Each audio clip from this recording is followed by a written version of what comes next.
dipersembahkan oleh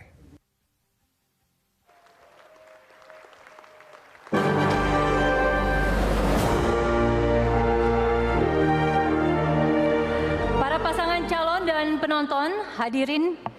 Kini kita masuk ke sesi keempat dan ini adalah sesi yang harusnya sangat menarik karena pertanyaan yang diajukan bukan berasal dari tim panelis tetapi dari para paslon sendiri. Terbuka ruang untuk saling berargumen menjual gagasan terbaik. Yang perlu saya garis bawahi adalah tema pertanyaan harus tetap dalam koridor malam ini, yaitu tentang pembangunan sosial ekonomi untuk Jakarta yang dapat diturunkan ke masalah sosial ekonomi tentunya, transportasi, lingkungan hidup, keamanan, serta pendidikan. Moderator berhak meminta paslon mengganti pertanyaan jika dianggap tidak sesuai atau keluar dari tema yang ditetapkan oleh KPU Jakarta. Sesi ini akan dimulai dari pertanyaan salah satu pasangan calon ke calon lainnya selama 1 menit. Kemudian calon yang ditanya memiliki waktu menjawab selama 1,5 menit.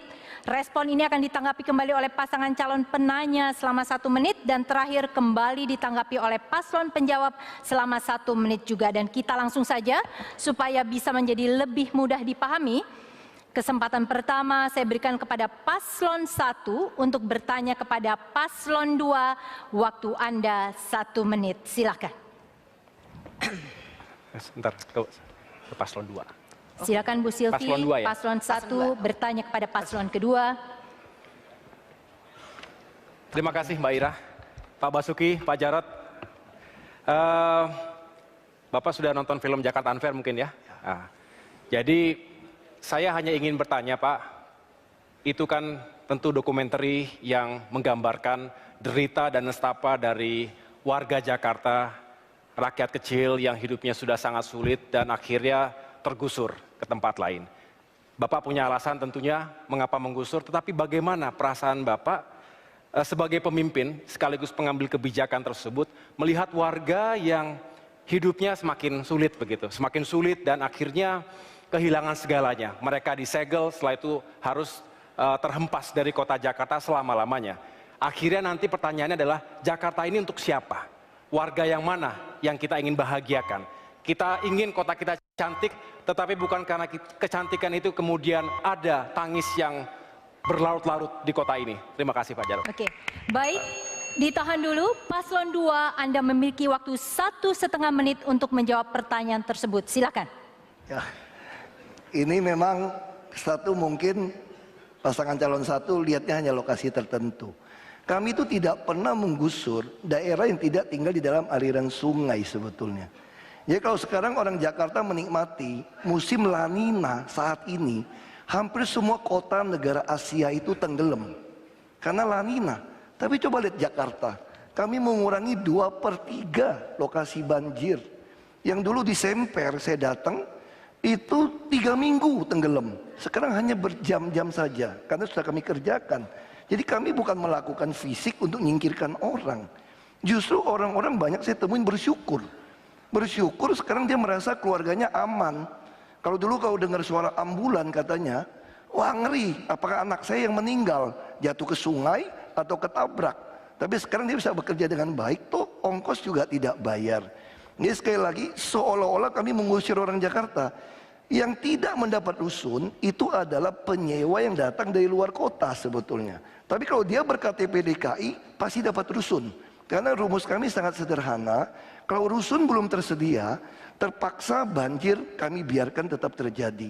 Makanya jangan heran Bapak Ibu, masih ada 400 titik lebih kalau hujan masih tergenang banjir. Kenapa? Karena pembangunan rusun kami belum siap. Kalau rusun sudah siap, baru kami kerjakan. Itulah yang kami katakan manusiawi kami. Terima kasih. Baik, kini saya berikan kembali kepada paslon 1, Pak Agus dan Bu Silvi, giliran Anda menanggapi dalam waktu 1 menit apa yang sudah disampaikan paslon 2. Saya jadi bingung.